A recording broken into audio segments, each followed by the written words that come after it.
Karibu tena mtazamaji wa The World News katika kipindi hiki cha ulimwengu wa siasa. Mimi ni Adam Hussein na bado tunayatazama mengi ya ulimwengu yanayojiri, na wakati huu tunautazama utawala wa Donald Trump ambao umeamua kumweka mabegani waziri mkuu wa Israel Benjamin Netanyahu kwa kumtetea kila idara, na wakati huu imeamua kumtetea katika mahakama ya ICC, huku ikiwawekea vikwazo majaji wanne wa mahakama hiyo ya uhalifu wa kivita ya ICC. Utawala wa rais wa Marekani Donald Trump siku ya Alhamisi umewekea vikwazo majaji wanne katika mahakama ya kimataifa ya uhalifu, kisasi ambacho hakijawahi kushuhudiwa kutokana na uchunguzi wa mahakama hiyo ya kivita kuhusu madai ya uhalifu wa kivita uliofanywa na wanajeshi wa Marekani nchini Afghanistan. Na pia kwa upande wa waziri mkuu Benjamin Netanyahu ni juu ya hati ya kukamatwa kwa kiongozi huyo kutokana na vita vinavyoendelea katika ukanda wa Gaza, ambapo waziri mkuu huyo ameendeleza wimbi la mauaji na kujeruhi watu wengi zaidi katika eneo hilo la ukanda wa Gaza. Washington imemteua Solomi Balongi Bosa wa Uganda, Luz del Carmen Ibanez Garanz wa Peru, Heidi Sophie Alapin Bosu wa Benin na Betty Houla wa Slovenia, kulingana na taarifa ya waziri wa mambo ya nje wa Marekani Bwana Marco Rubio. Kama majaji wa ICC, watu hawa wanne wameshiriki kikamilifu katika vitendo visivyo halali na visivyo vya msingi vya ICC vinavyolenga Marekani au mshirika wetu wa karibu Israel, Rubio alisema. ICC ina siasa na inadai kwa uongo busara ilizozuiwa za uchunguzi kuwashtaki raia wa Marekani na washirika wetu. Madai haya hatari na matumizi mabaya ya mamlaka yanakiuka uhuru na usalama wa taifa la Marekani na washirika wetu, ikiwa ni pamoja na Israel.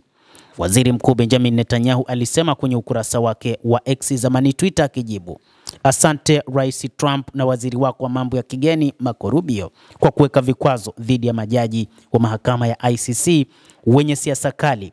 Umesimama kwa haki kutetea haki ya Israel, Marekani na demokrasia zote kujilinda dhidi ya ugaidi wa ukatili," anasema waziri mkuu wa Israel Bwana Benjamin Netanyahu. Balozi wa Israel katika Umoja wa Mataifa Dani Danon aliongeza: "Ninatuma shukrani zangu za dhati kwa Rais Donald Trump, waziri wa mambo ya nje Marco Rubio na utawala mpana wa Marekani kwa msaada wao usioyumba katika kupinga vitendo vya ICC vinavyochochewa kisiasa. Hatua zenu madhubuti zinathibitisha nguvu ya muungano wetu na dhamira ya pamoja ya haki kwa wote." ICC ilisema katika taarifa yake kwamba inachukizwa na uteuzi wa nyongeza wa vikwazo ambao ulitangazwa leo. Hatua hizi ni jaribio la wazi la kudhoofisha uhuru wa taasisi hiyo ya kimataifa ya mahakama ambayo inafanya kazi chini ya mamlaka kutoka kwa nchi wanachama 125 kutoka kila pembe ya dunia. ICC inatoa haki ya matumaini kwa mamilioni ya wahasiriwa wa ukatili wa hali ya juu na unyanyasaji wa juu zaidi wa Roma, viwango katika kulinda haki za washukiwa na wahasiriwa. Kuwalenga wale wanaofanya kazi kwa uwajibikaji haifai chochote. Kusaidia raia walionaswa katika migogoro inawatia moyo wale wanaoamini kuwa wanaweza kuchukua hatua bila kuadhibiwa. Vikwazo hivi havielekezwi tu kwa watu walioteuliwa, lakini pia vinalenga wale wote wanaunga mkono mahakama, wakiwemo raia na mashirika ya nchi wanachama. Vinalenga dhidi ya wahasiriwa wasiokuwa na hatia katika hali zote, kama vile sheria za usalama, na pia inalenga dhidi ya wahasiriwa wasio katika hatia mbele ya mahakama na sheria ya usalama. Uhalifu unaoshtua dhamira ya binadamu, imeeleza taarifa ya ICC kulingana na namna Marekani ilivyofanya.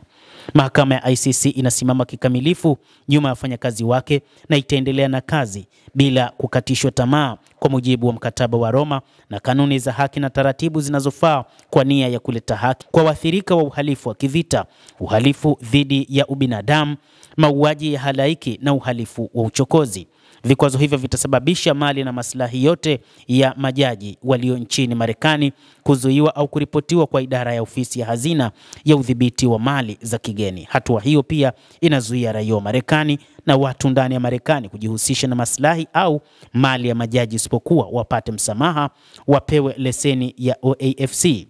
Trump alitoa amri ya kiutendaji ya kuweka vikwazo dhidi ya ICC na mwendesha mashtaka wa ICC kwa kutoa hati za kukamatwa kwa Waziri Mkuu Benjamin Netanyahu na Waziri wa zamani wa Ulinzi Yoav Gallant mnamo Novemba 21 kama sehemu ya uchunguzi wake wa uhalifu wa kivita katika vita vya Israeli na Hamas.